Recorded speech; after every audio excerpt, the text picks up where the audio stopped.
Okay, so once you have your first letter cut out, trace it, start cutting out the back side. Do a few different passes on the same line and it'll cut right through. Make sure your fingers are out of the way and you're not pulling into the blade where your fingers would be.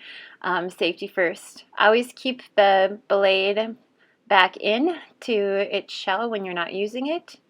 And what we need is to make sure you have tape ready and your strips. It's all about problem solving now because we need to insert the strip in between your front and your back to make 3D letters. The tape, you make sure that you put it on and half off so that it is easy to just wrap around your piece. You can measure and just cut it off like I'm going to do here. Measure whenever a side stops. That can easily work. I'm also going to show you how to just cut part of the way through so that you can bend it without cutting the whole thing. So I'm securing the other side and I'm going to measure another spot, and here you can see I'm making a mark.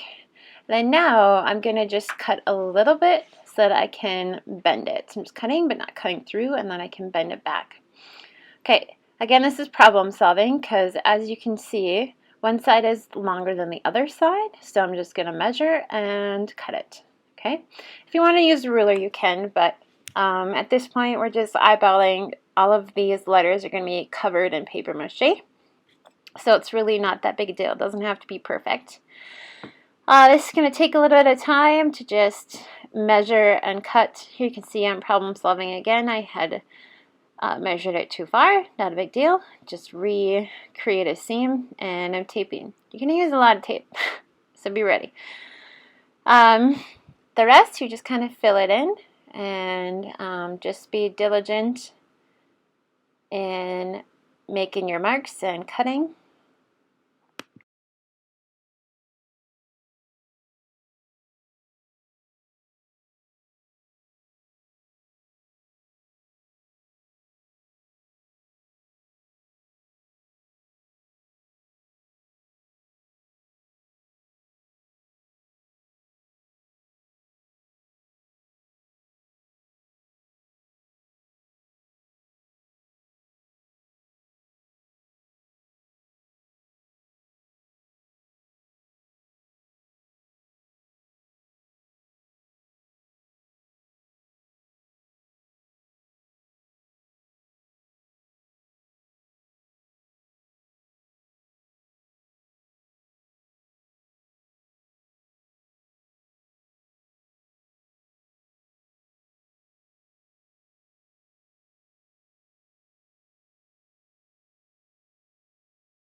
Okay, so for any rounded edges, you're gonna need to loosen up the paper so that it can curve around, just like I did on this S, and I'll kind of talk to you about it in a second here.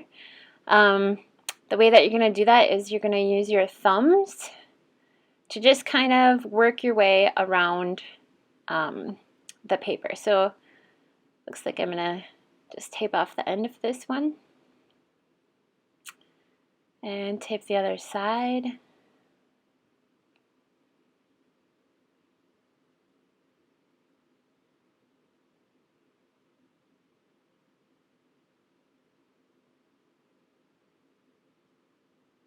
Okay, there, with the thumbs, you just roll it and loosen up the whole paper.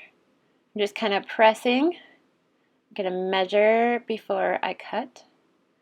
I'm going to make a mark of where I want to make the crease.